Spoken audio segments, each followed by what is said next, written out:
Jaya Radha Madhava Kunja Bihari Jaya Radha Madhava Kunja Bihari Jaya Radha Madhava Kunja Bihari Jaya Radha Madhava Jaya Gopi Jana Vallabha Girivardhari Jaya Gopi Jana Vallabha Girivardhari Jaya Gopi Jana Vallabha Girivardhari Jaya Gopi Jana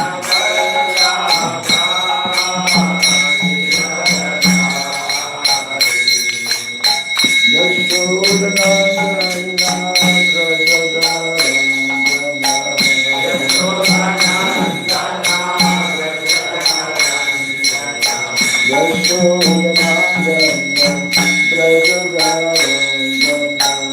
Yashodanandana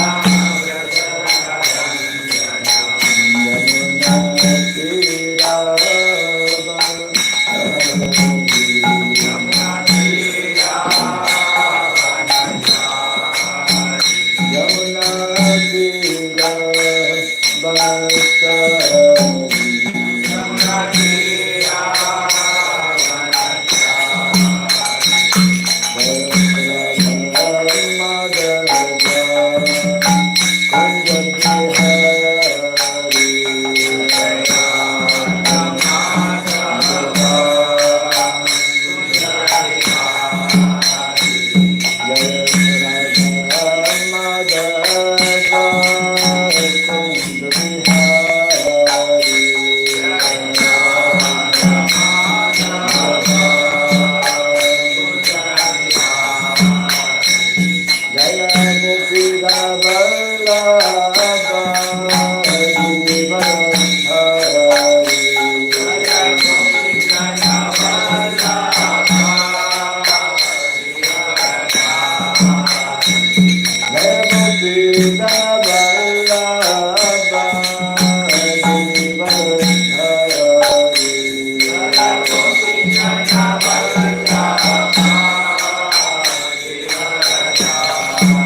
Pri Vrajgacharya Stotra Satta Sri Srimad, His Divine Grace, Srila Bhai Charadharman Bhakti Vedanta Swami, Srila Prabhupada ki, Ananta Koti Vaishnava Vrinda ki, Skandiviti, Founder Acharya, His Divine Grace, Srila Prabhupada ki, Namacharya Srila Haridas Thakur ki, Samavata Bhakta Vrinda ki, Harinam Sankirtan ki, Grantaraj bhagavatam ki, Jai Nitai Gaur Primanande, all glories to the assembled devotees, all glories to the assembled devotees, all glories to the assembled devotees, all glories to Sri Guru and to Sri Gauranga, all glories to Sri Prabhupada.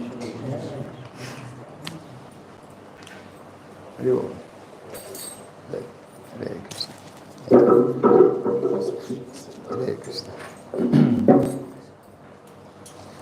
Om Ajnanatimirandasya Gyananjana Shalakaya Dakshurimbiritam Jena Tasmai Sri Gurave Namaha Sri Chaitanya Manovistam Sapitam Jena Bhuktale Swayam Rupa Kadamahyam Dadati Swapadantikam Vandeham Sri Guru Sri Gita Padakamalam Sri Gurum Vaishnavamscha Sri Rupam Sagrajatam Sahagana Raghunatan Vitam Tvam Sajivam Sadvaitam Sadvatam Parijana Sahitam Krishna Chaitanya Devam Sri Radha Krishna Padam Sahagana Lalita Sri Visakam Vitam Scha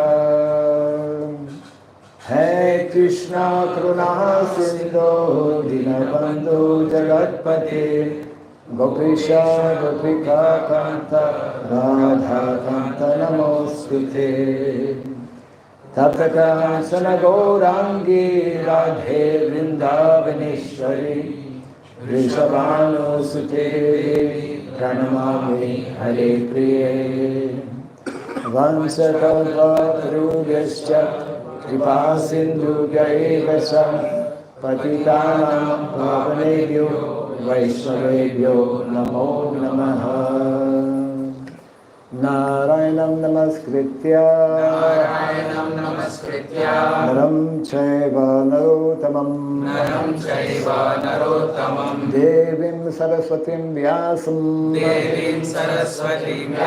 Tato Jayamudiraye. Before reciting the Srimad Bhagavatam, which is the very means of conquest, let us first offer respectful obeisances unto Narayana, the Supreme Personality of Godhead, unto Narayana Rishi, the supremmost human being, unto Mother Saraswati, the goddess of learning, and unto Srila Vyasadeva, the author.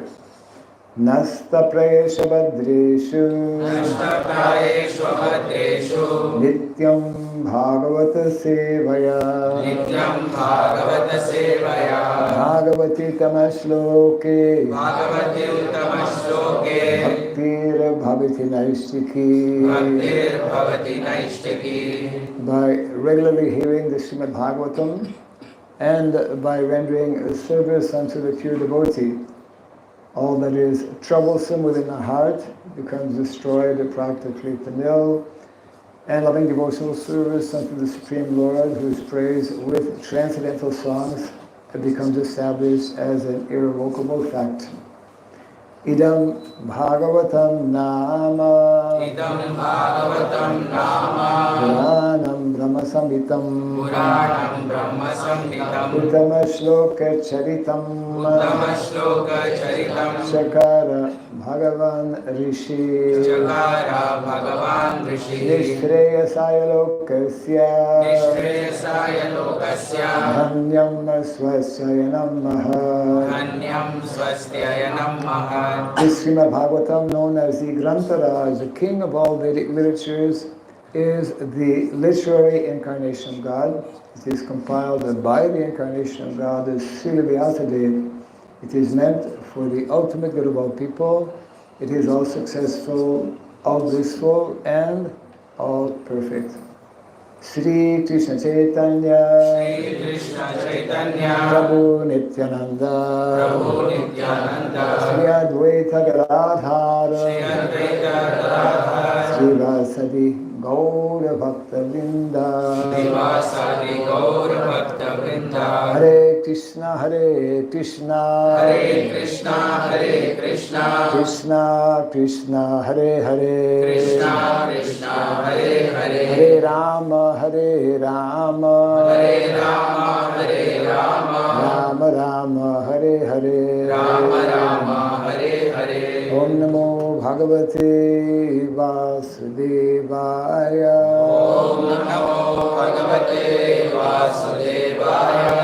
Om Namo Bhagavate Vasudevaya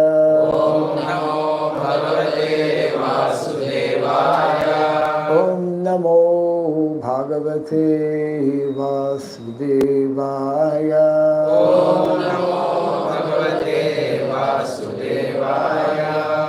Om Surabhyay Namaha Om Surabhyay Namaha Om Surabhyay Namaha Mukam karoti vasalam pangon langayate girim Yat kripa tamaham bande Sri Gurum Dinatharanam Yat kripa tamaham bande Sri Gurum Dinatharanam. Hare Krishna. Welcome everyone to our morning Srimad Bhagavatam class. We are continuing to read from the 7th canto. Let's see. We are in a new chapter, which will be of interest for the vast majority of those attending the class this morning. It is entitled Ideal Family Life. So, Canto number 7, chapter 14, entitled Ideal Family Life, and it's 9 or 10? 10. 10. Okay. Text number 10. Tri Vargam Nati Shrena Nati Krishrena Bhajeta Griha Medhi Api Yatha Desham Yatha Kalam Yavad Daivo Papaditam Trivargam Nati Krishrena Bhajeta Griha Medyapi Yatha Desham Yatha Kalam Yavad Daivo Papaditam Trivargam Nati Krishrena Bhajeta Griha Medyapi Yatha Desham Yatha Kalam Yavad Daivo Papaditam Trivargam Nati Krishrena Bhajeta Griha Medyapi Yatha Desham Yatha Kalam Yavad Daivo Papaditam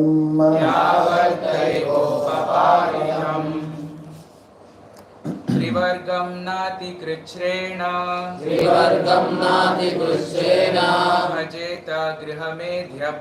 Bhajeta Grihamedhyapi Yatha Desham Yatha Kalam Yavat Daivo Papaditam Trivargam Nati Krichrena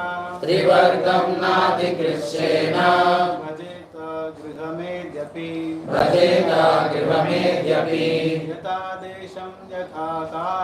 Yatha Desham Yatha Kalam Yavat Daivo Papaditam Trivargam Nati Kutrena Bhajeta Grihamedhyapi Yatha Desham Yatha Kalam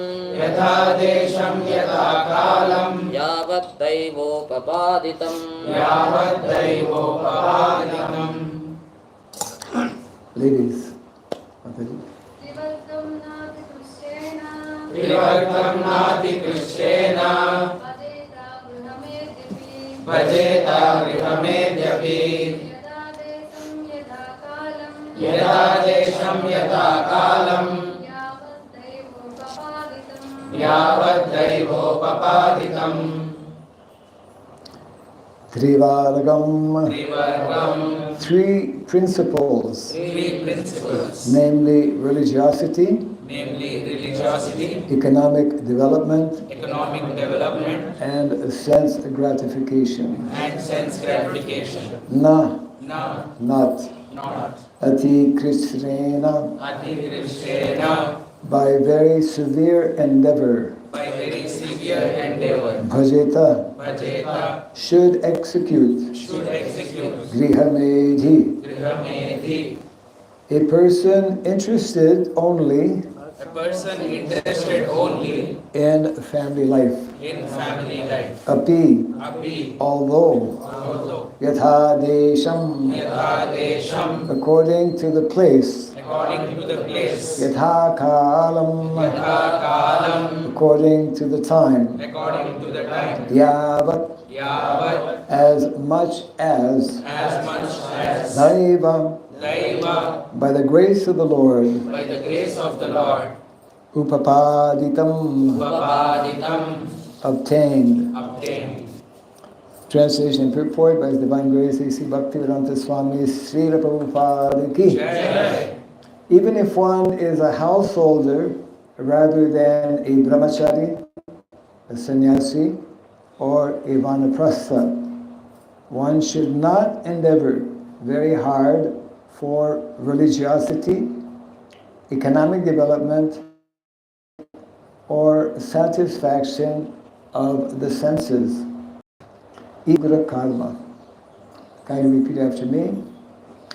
Even if one is a householder, Even if one is a householder, rather than a brahmachari, rather than a brahmachari, a sannyasi, a sannyasi, or a vanaprastha, or a vanaprastha, one should not endeavor very hard one should not endeavor very hard for religiosity, for religiosity, economic development, economic development, and satisfaction of the senses. and satisfaction of the senses. Even in householder life, Even in householder life, one should be satisfied one should be satisfied to maintain body and soul together to maintain body and soul together with whatever is available, with whatever is available, with minimum endeavor, with minimum endeavor, according to place and time, according to place and time, by the grace of the Lord. by the grace of the Lord. One should not engage oneself One should not engage oneself in ugra karma. in ugra karma. Something different? By the way, I should mention that the verses we have been reading in the last few days are not my choice directly, but I love all of them.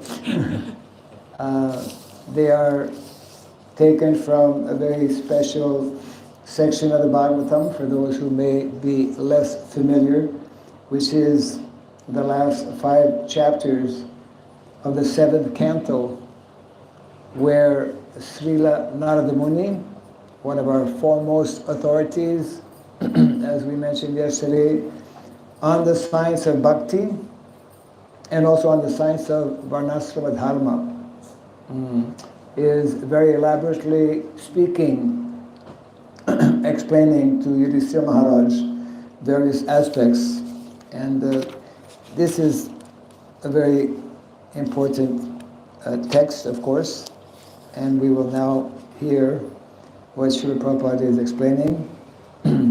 I request our householders, since this chapter is especially for grihasthas, ideal family life, to pay special attention. Our grihasthas just come in. Yeah, we want more and more grihasthas, especially for today's morning class. Canto 7, chapter 14, text 11. We're making progress, it's on the board, huh? So purport. In human life, there are 4 principles to be fulfilled: dharma, artha, kama, and moksha. Religion, economic development, sense gratification, and liberation. First, one should be religious, observing various rules and regulations. And then one must earn some money for maintenance of his family and the satisfaction of his senses. The most important ceremony for sense gratification is marriage, because sexual intercourse is one of the principal necessities of the material body. Yanmai tunadi grihamedi sukham hitucham. Although sexual intercourse is not a very exalted requisite in life, I'll repeat that. Although sexual intercourse is not a very exalted requisite in life, both animals and men require some sense gratification because of material propensities. One should be satisfied with married life and not expend energy for extra sense gratification or sex life. As for economic development, the responsibility for this should be entrusted mainly to the Vaishyas and Grihastas. That means, people who earn and who are people who earn, and generally they are householders. Human society should be divided into varnas and ashramas. Brahmana, Kshatriya, Vaishya, Shudra, Brahmacharya, Grihastha, Vanaprastha, and Sannyas. Economic development is necessary for Grihasthas. Brahmana Grihasthas should be satisfied with a life of adhyayana, adhyapana,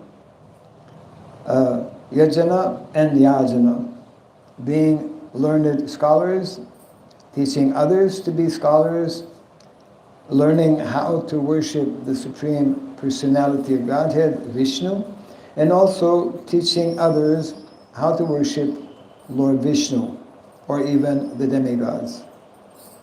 A Brahmana should do this without remuneration, but he is allowed to accept charity from a person whom he teaches how to be a human being.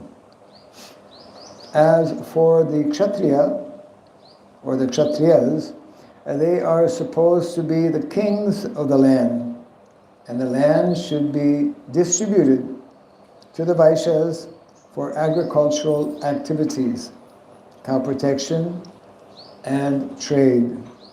Shudras must work.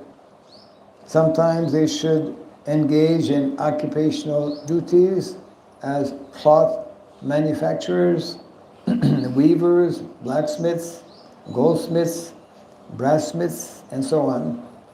Or else they should engage in hard labor to produce food grains. There are different occupational duties by which men should earn their livelihood, and in this way human society should be simple. At the present moment, however, everyone is engaged in technological advancement, which is described in the Bhagavad Gita as ugra karma, extremely severe endeavor. Ugra karma means extremely severe endeavor. This ugra karma is a cause of agitation within the human mind. Men are engaging in many sinful activities and becoming degraded by opening slaughterhouses, breweries, and cigarette factories. Krishna Bidi. They have all kinds of names in India. As well as nightclubs and other establishments for sense enjoyment. In this way, they are spoiling their lives. In all of these activities, of course, householders are involved, and therefore it is advised here, with the use of the word api, that even though one is a householder, one should not engage himself in severe hardships. One's means of livelihood should be extremely simple. As for those who are not grihastas, the brahmacharis, vanaprasthas, and sannyasis, they don't have to do anything but strive for advancement in spiritual life. Wow.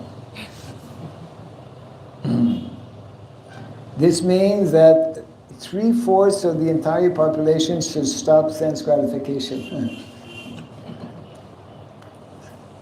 75%. And simply be engaged in the advancement of Krishna consciousness. Only 1/4 of the population should be grihastas. And that should be according to laws of restricted sense gratification. The grihastas, vanaprasthas, brahmacharis and sannyasis should endeavor together with their total energy to become Krishna conscious. This type of civilization is called Daiva Varnashrama. One of the objectives of the Krishna consciousness movement is to establish this Daiva Varnashrama, but not to encourage so-called Varnashrama without scientifically organized endeavor by human society. I'm reading again the text or the translation. Even if one is a householder rather than a brahmachari, a sannyasi or a vanaprastha, one should not endeavor very hard for religiosity, economic development, or satisfaction of the senses. Even in householder life, one should be satisfied to maintain a body and soul together with whatever is available, with minimum endeavor, according to place and time, by the grace of the Lord. One should not engage oneself in ugra karma.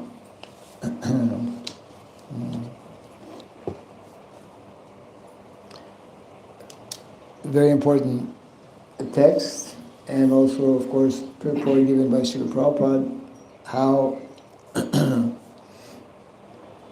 Vedic culture gives very clear, very simple, but at the same time very scientific system by which society is meant to be organized,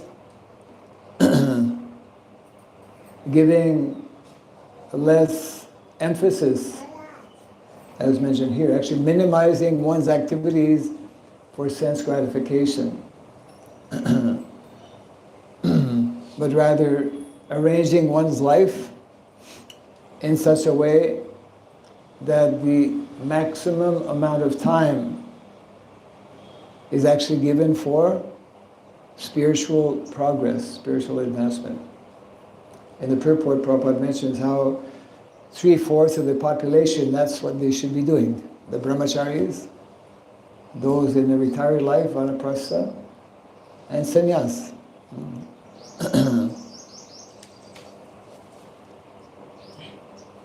If this type of society is created,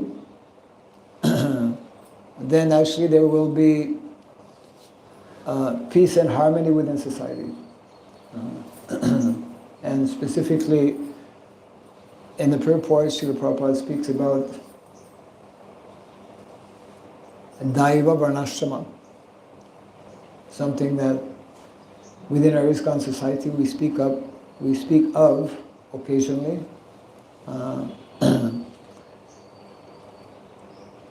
And Prabhupada clearly mentions how this is one of the purposes and objectives of the Krishna consciousness movement, to reestablish this type of society. Of course, this is only possible if one is understanding and convinced that the primary goal of life is to become self-realized, to become Krishna conscious.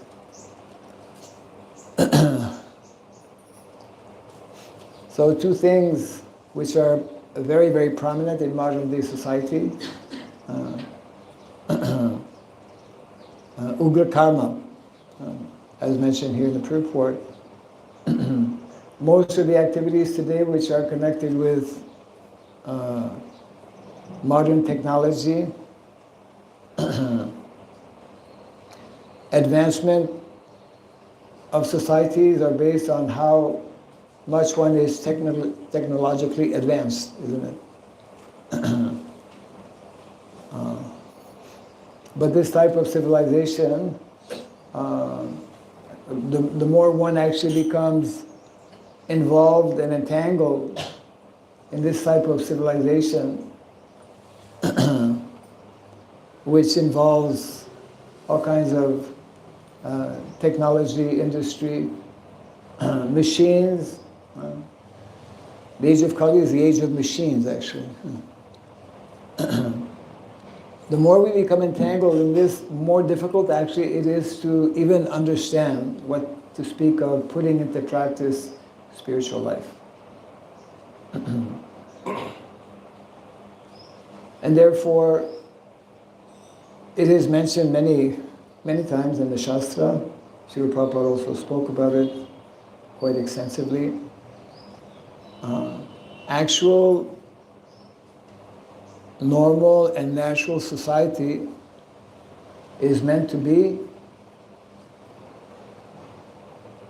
in the villages, is meant to be connected with nature, is meant to be more simple and more natural.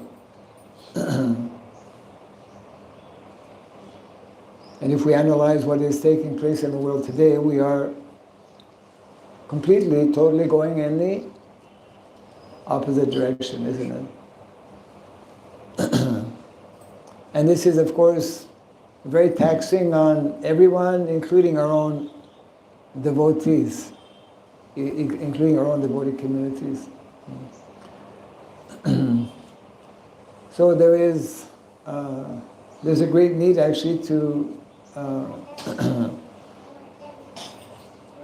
understand these concepts and principles that are given to us in the Shastra, that are explained to us by our Vaishnavacharyas. And none of this is possible, of course, unless we receive the proper training and education. And again, Vedic culture gives special importance to training and education. All of the needed knowledge and information for meeting our necessities of life, both material necessities, emotional or psychological necessities, and spiritual necessities, are within the prescribed formulas that are given in the Shastra. So, how to go? The question is, first of all, we have to understand what is meant to be the ideal. The ideal is described in the Shastra. The ideal is explained by our acharyas. If we don't regularly hear from our acharyas, from our Vaishnavacharyas, if we don't regularly read, study, and discuss what is within our, especially Srimad Bhagavatam and Bhagavad Gita, then we will not know how to actually implement. We have to be, we have to become convinced of this hard reality that modern day society, as so many times pointed out by Srila Prabhupada, is on the royal road. What is it? To hell. Yeah, the royal road to hell. They're totally going in the opposite direction. The end result being that we are living within this Ugra Karma society, and the whole society is described in Shastra as Varna Sankara.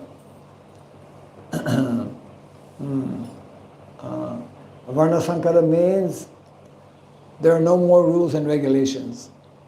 Everything goes. Means completely unregulated. So completely unregulated means we are simply following the dictates of our minds and the dictates of our senses. And what does that mean? Well, that's what animals do. Animals just follow the scent. You know, if they smell something, they'll go and they'll try to eat. So human beings are not meant to function on that lower level of consciousness. We are rather meant to control the lower self, which is the mind and the senses, by the higher self, as described in the Bhagavad Gita. And of course, ultimately, the higher self is the spirit soul. The lower self, or the mind and mind and senses, are meant to be controlled by the intelligence. And intelligence is meant to be guided by instructions that are given by Shastra, by great sages. And this is our challenge in modern day society. It's a tremendous challenge that we have. But this is, if we truly hear and understand the message that is given, especially in the pages of the Srimad Bhagavatam. And initially, this is probably not something that many householders want to hear. We have to minimize. We don't have to work so hard. Of course, everyone would like to work less hard, but this is a whole science and an art to learn to be satisfied with whatever comes more naturally, more simply. This propaganda for total equality is actually misleading, because we're not equal. We all have a different height, different shaped nose, everything is different, Even within our own body, our right hand is different from the left one. And, either shorter or longer, whatever. There's so many differences. So, there will never be, because of the law of karma, which is unknown in modern day society. So, law of karma is one of the basic principles that is taught, of course, in the Bhagavad Gita. We have our present situation due to our previous sinful activities, either good activities or bad activities, pious or impious activities. But either of them are actually binding us in the material world. So therefore the importance, someone was sharing just a few days ago how, some of you might have read it, how in a country like Japan, for thousands of years, the cow was protected. It's only quite recent. For thousands of years, they considered cow as sacred. They knew about ghee also. They knew how to make ghee. And they considered ghee to be the best, medium for good health. Prabhupada told us many times also how Vedic culture was practically all over the world in so many countries. And of course, due to the influence of Kali Yuga, that has practically been wiped out. But there is still possibility, and that is what we come to know from our Vaishnavacharyas. We are having this rather unique and rare opportunity also by the mercy of Lord Chaitanya Mahaprabhu and all of the Acharyas who have come after him to, although it is Kali Yuga, to reintroduce this culture, which is meant to be actually the eternal culture, which is actually the eternal culture in the spiritual world. So in this way, the Krishna consciousness movement, in so many ways, has the greatest responsibility to redirect modern day society from its present course of destruction, actually. We are destroying ourselves. In the Shastra it mentions about Atmahana. We are killers of the soul. We spoke about education just yesterday and the day before. We cannot avoid speaking about education because that is how individuals get proper or improper training. So education, training is very, very fundamental and essential. So real education, that's the verse we were reading yesterday. We should not read literatures which are devoid of knowledge of God consciousness. We should not engage in activities which are not favoring our advancement in spiritual life. So the whole subject matter of prescribed duties. The Shastra is clearly defining what are prescribed duties for the various members of society. And there are prescribed duties for householders. Because, as mentioned here, they are the ones who are meant to earn a livelihood. They're meant to actually help support other members of society. So prescribed duties means what is prescribed according to Krishna. What is prescribed by authorities.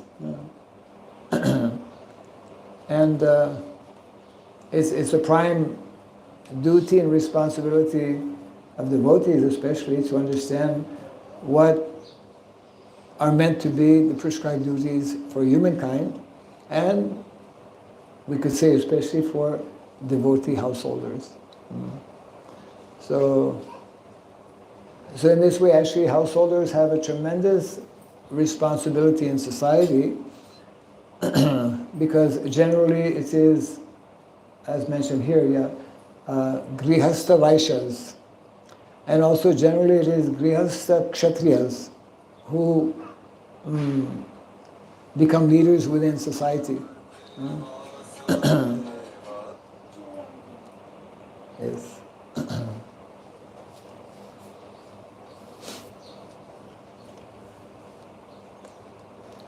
So therefore, Srila Prabhupada, his foremost desire was that this knowledge be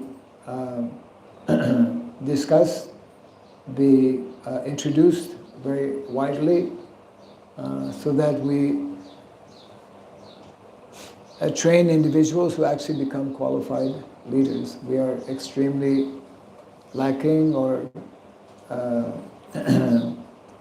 missing such qualified leaders. It's also interesting how Prabhupada was someone shared a letter just a few days ago.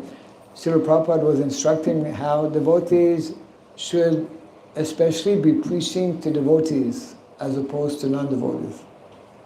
One may think, well, we're supposed to preach to non-devotees. That is there. But of the two, Srila Prabhupada was emphasizing the need to actually train up individuals who are already devotees to become actually very learned and qualified devotees. What Srila Prabhupada referred to as boiling down the milk at one time. Yeah. So householders, because they have children, and the children are the future leaders in society, the future members of society. Therefore, the importance of giving proper training and education. And this training and education needs to be especially in line with what is being presented in the Shastra, especially Bhagavad Gita and Srimad Bhagavatam. So just last few days, I think in Kamyavan, Uh, actually, we have different projects around the world where those who take advantage and take the time to visit, I'm talking about rural projects where one can actually see food growing naturally, see cows, and be again in contact with nature, are actually very important to help our devotees reconnect with what is actually what is more natural, what is more simple.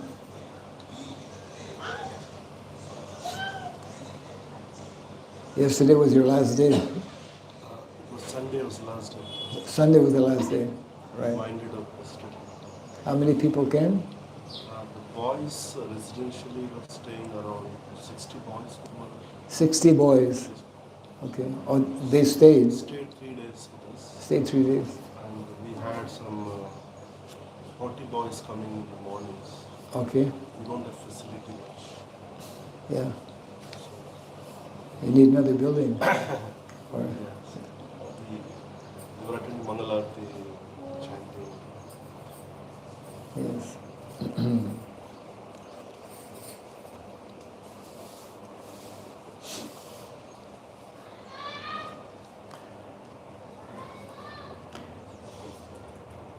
Let me read. Oops. Let me read the text again, and we can have some comments on this. The translation again. Even if one is a householder rather than a brahmachari, sannyasi, or a vanaprastha, one should not endeavor very hard for religiosity, economic development, or satisfaction of the senses. Even in householder life, one should be satisfied to maintain body and soul together with whatever is available with minimum endeavor, according to place and time, by the grace of the Lord. One should not engage oneself in ugra karma.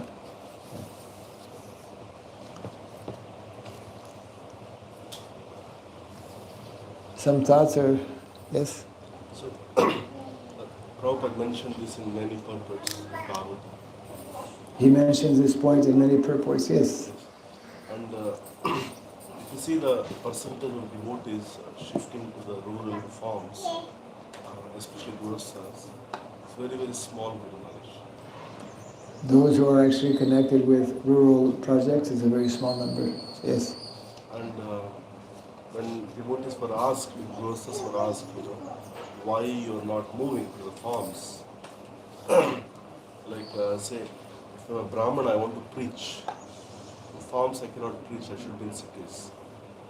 Only Vaishyas and Shudras are good place for a farm. For Kshatriya, they say, if I want to manage people, I do administration. For me, the city is the best place. So, farms are becoming like more of a Shudra and Vaishya communities. And if you see that there's only one service available, especially in farms. I mean, I'm taking experience from many devotees, what I heard. So I can't do agriculture, I can't do take care of cows. So I don't want to move to the farms. I'm a Brahmana, mostly devotees say I'm a Brahmana. I want to... So how do we understand this? We should have another mic actually to help. So Sri Ram Prabhu was telling that from his observations, those who are brahmanas are less inclined to move to the farm. Mostly from his observation, it's like persons who are more in the category of, let's say, Vaishya or Shudra. And if I'm a brahmana, what I will do at the farm.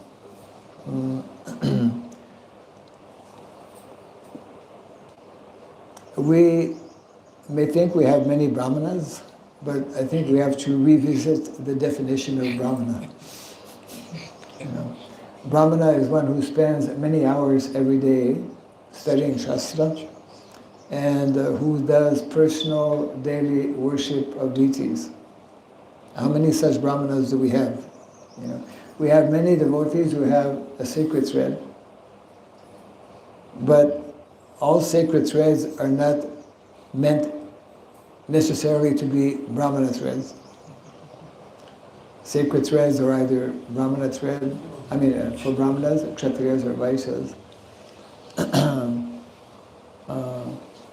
Actually, in a rural community, if there is actually a community, then brahmanas are very much necessary to direct and give, preaching. We also have to revisit the definition of preaching. We also have to understand that brahmanas are not only meant to learn spiritual subject matters. Small example, one of our devotees from Pune, Srimad Prabhu, who in the last few years has been more involved with agriculture and cow care. So he went to one of the states, I forget, where they have cows and where they have pedigree, where they maintain since the last 20, 30 years, family lineage within a cow. So he was staying there for some time and actually got to know their mindset somewhat. So he was relating how previously when a farmer wanted to have, let's say, more cows, then he would ask the brahmana, okay, he would consult with the brahmana. Traditionally, not only about spiritual subject matters, but also material, when should we start plowing? When should we, all activities connected with agriculture are meant to be direct, under the guidance actually of brahmanas. Means brahmana should know, he's the one who should know really about agriculture. Others just execute to a large extent. When to start. So coming back to our Srinath Prabhu, so he heard from those who were looking after the cows and that when a farmer would in this way approach the local brahmana, the brahmana would ask him, well, do you want a male cow, or do you want do you want a bull or do you want a cow? And then accordingly he would instruct them when they should actually mate. So I would say that there is a misunderstanding among many of our devotees who claim to be brahmanas, that brahmana is not only meant to study and to teach spiritual subject matters. We were discussing a few days ago how the Vedas are very unique in that they have all types of spiritual knowledge, different levels of spiritual understanding, culminating to the highest level of what we call Krishna consciousness, knowing the Absolute to be the Supreme Personality of Godhead, which is called Shruti Shastra. And then there is Smriti Shastra, where one learns about what is called Aparavidya, Paravidya, which is dealing with all kinds of material arts and sciences, which include the science of Dhanurveda, for example, Ayurveda, etc. So our devotees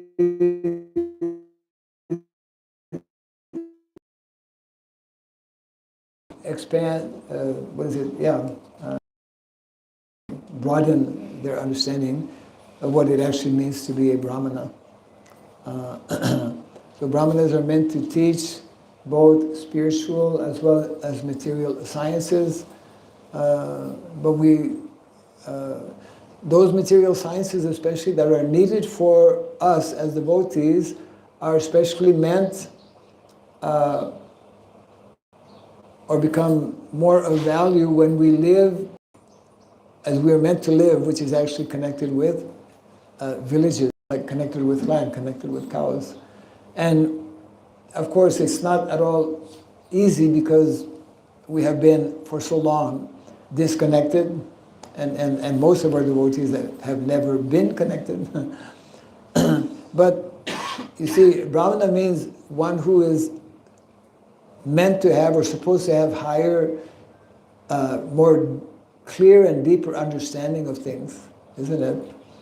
And therefore, Prabhupada explained, and all of us can observe also how modern day society is built on unsustainable principles, and is anything that is unsustainable is just a matter of time. It's going to break. It will not.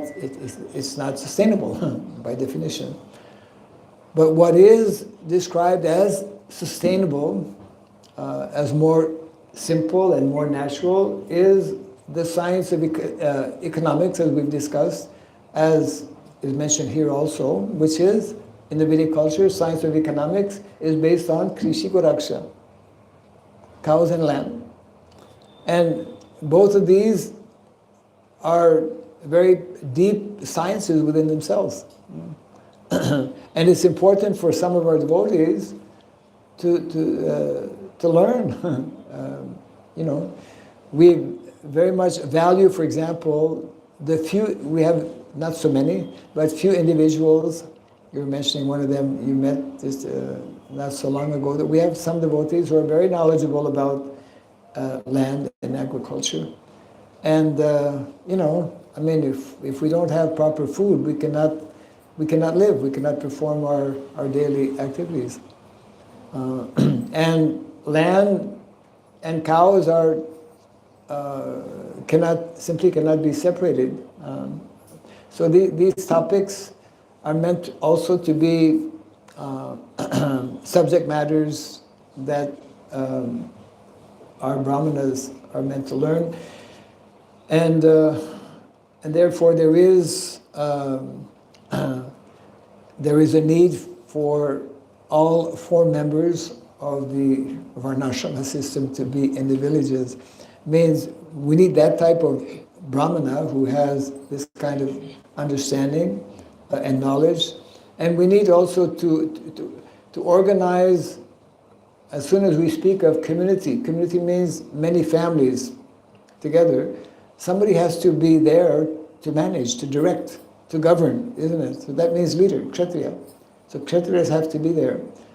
We're not there because we're lacking how to do all this, largely because we've not taken the time to actually have trained individuals in these various Vedic fields of knowledge. So sometimes we say, like here it's mentioned about dharma, artha, kama, and moksha. Sometimes devotees prematurely reject all of this. We should reject the idea that this is the all in all.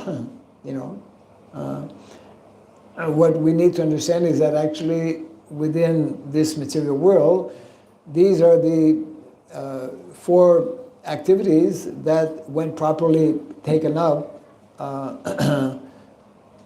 will help us meet our different necessities of life with the primary goal and purpose of advancing spiritually, isn't it? Yeah. So definitely we have various imbalances at present, and we have devotees, especially I would say householder devotees, grihastas, who have all kinds of doubts and fears and reservations and reluctance, and the list is probably quite long, about relocating in the villages. But it's like anything else. Either we voluntarily take the necessary steps to actually go in that direction, or if we, as they say, procrastinate and just don't take it up, then it's simply a matter of time that by the laws of nature, things will be forced upon us. Krishna is very patient, extremely patient, but it's like we are so much in modern day society going against the laws of nature, isn't it? And we're building up. It's like karmic reaction. It's building up, building up. So at some point, the balloon will burst. Yeah. And then when the balloon bursts, it's too late. Yeah. Other? Yes? Just follow-up question, I'm sorry. A follow-up question. Yeah, we'll come back here. Yes. The main challenge in the farms, what I've seen too much, Yes. is it, From a man on the ground. Lack of association of these brahmanas. Lack of association with Or Brahmanas. senior devotees, Yes. we call. Because we devotees staying in farm don't get association of those seniors or brahmanas or sannyasis. And anytime we invite those big sadhus or seniors, they say, how many devotees are there to give class? There are hardly few in the farm. In Yeah, city yeah, we yeah. have more volumes. Right. So if we get more association of the seniors in the farms, more devotees will come there. This is the biggest challenge I feel more than anything else in the farms. We have to point out to some of our seniors that there are certain GBC resolutions where they should, whether there's less or more devotees at the farms. It's a combination of a number of things. One is our, unfortunately, to a large extent, failure to really understand the vital importance of developing, of having many of such communities and developing them properly based on the guidelines that are given in the Shastra. We were discussing, I think the other day, it's not really seen, unfortunately, as a priority, but actually it is a priority. And the longer we kind of neglect it, it becomes even more critical, more of a priority. So I was mentioning a little earlier how, in one letter, Prabhupada was telling, underlining the importance of preaching to devotees, So we have to preach to devotees on different levels about some of these basic, very important aspects that are connected with today's verse. Yes? Maharaj, my question is more a comparative analysis. A comparative analysis. Okay, everyone is ready now? Yes. Now, if you see Hare Krishna movement, they had a vision that they wanted to tie up with the government agency eventually to give prasad to all the citizens. And they were very successful by their Akshaya Patra and whatever engagement they did, and they are surplus with funds now. Now, similar initiative has also been started by the government for spreading the organic farming, and there are lot of employees the government funds. So are there any initiatives from ISKCON community to tie up with the government to spread organic farming, and a very innovative and a disruptive way to spread this Varnashrama in one way? Maybe initially we might not be able to meet that high standards, but we need to start at a disruptive level where it penetrates to all.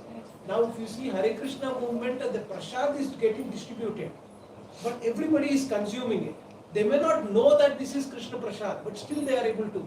So similarly, are we having any larger plans to spread this across the entire India, at least to start with?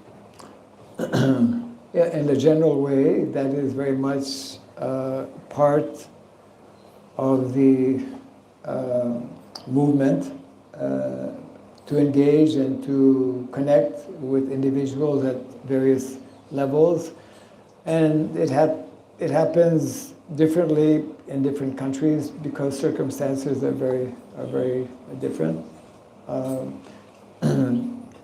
You mentioned about, natural or organic farming, which different governments around the world, not only here in India. In India, there's been special revival in the last maybe decade or more about the importance of doing things more natural, etc.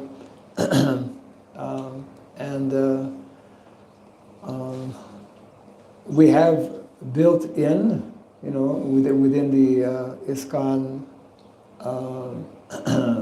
you could say, there are 7 statements or purposes that define what is meant to be the mission and the vision and the mission of the Krishna consciousness movement. So that is very much a part of it. And to a large extent, I would say it's up to individual leaders within our different temples, in whatever country it may be, to take advantage of some initiatives that are taken, as you mentioned, by governments. It's like most governments in the world are become more conscious about the environment. We're also, as devotees, should be and are also, to some extent, concerned about the dangers that are there because we're not properly. We would have to ask specifically individuals who are more into management within our society here in India, for example, to know if there are specific initiatives. I know that Sri Ram Prabhu just not that long ago with TTD was very much in discussion about this, and I've not followed up on that, but maybe you can comment briefly. Yeah. Actually, you should take the mic because. Yeah. I just want to add, Maharaj Muslim about government initiatives. The main problem for the farmer is not production. The main problem for farmer is marketing, right? Selling his product, right? So in TTD, we have listed 40 products where TTD himself can take. Like ghee, TTD is to take from Nandini in Karnataka. Now we're taking from farmers, 2,400 rupees per ghee, directly TTD takes. And dal for laddu and rice, they are ready to purchase from farmer directly. So there are initiatives supported to help the farmers for produce. But my understanding of what you mentioned about Varnashrama taking widely, it's more like devotees coming and staying in farms. For understanding of organic farming of the government is very different from what we understand as devotees. We want sustainable farms more than the highly produced farms. We want sustainable farms, devotees staying simplified life, depending on Krishna, cows and land. That's my understanding. We want to take that propaganda. Very important to make the land fertile. That's only happens through cows. So we need to, we need to develop models where we can show how devotees can be sustainable on the ground by depending on cows and land.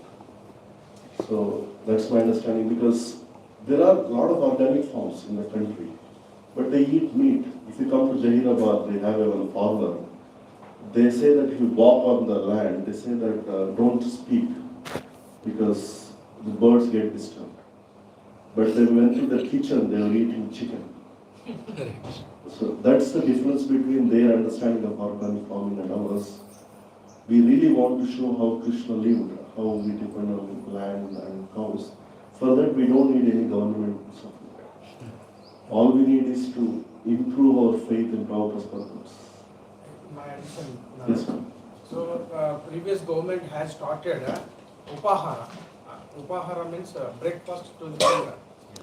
So now the Hare Krishna movement and the government is fighting with this concern.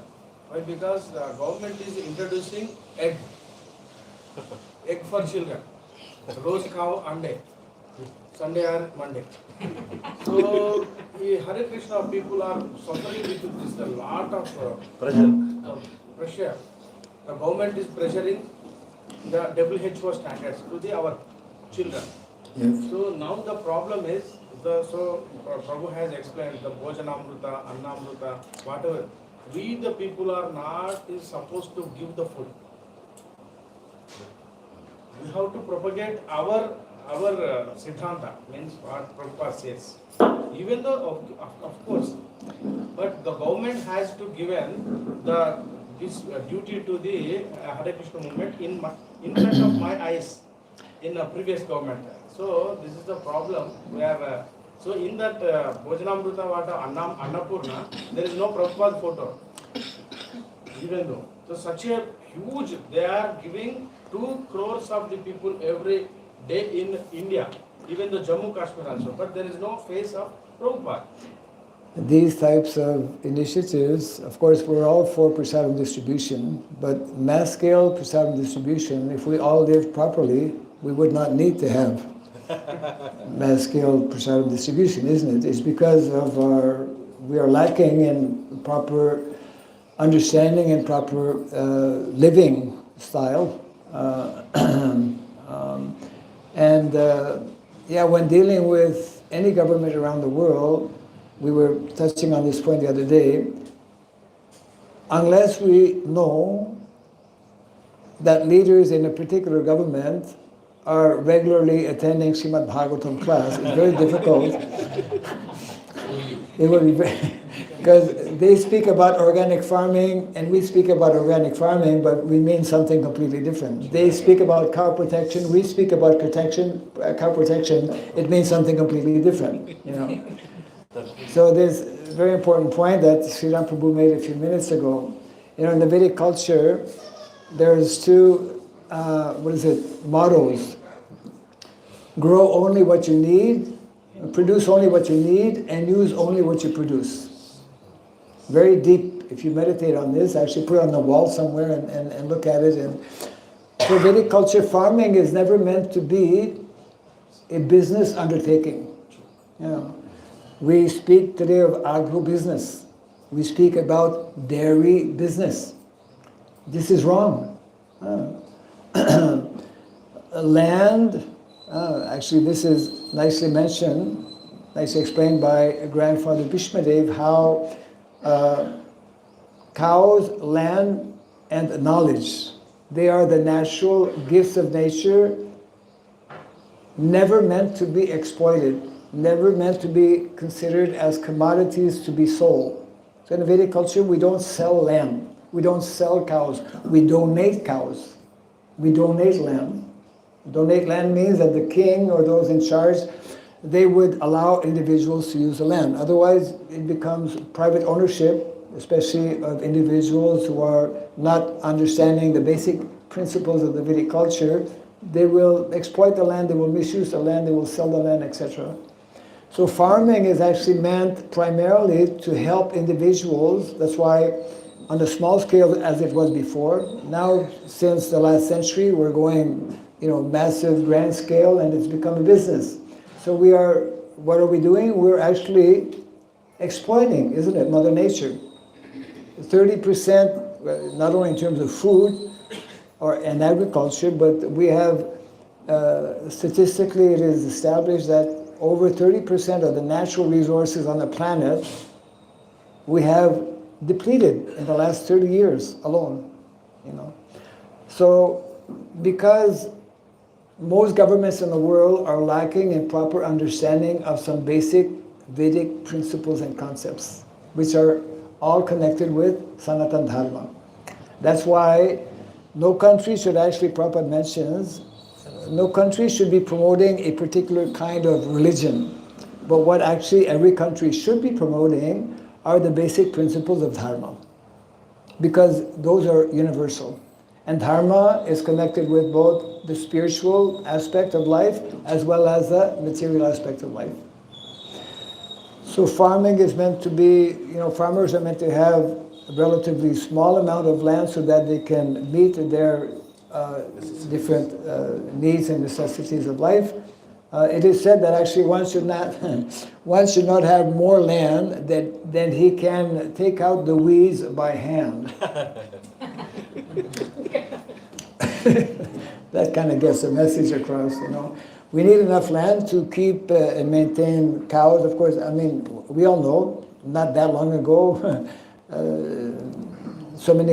everyone in villages used to have land and cows, many cows as well, because that was and is meant to be the way of sustaining ourselves and within that system, within that village system, which we find originally in the pastimes of Krishna and Balaram in Vrindavan, within that original Vrindavan, we find actually the hidden secrets of the science of economics, the science of education, the science of governance. All of these things are actually hidden within that village life.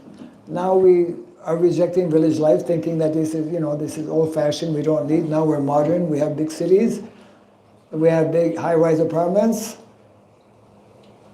and no water. So, and all kinds of,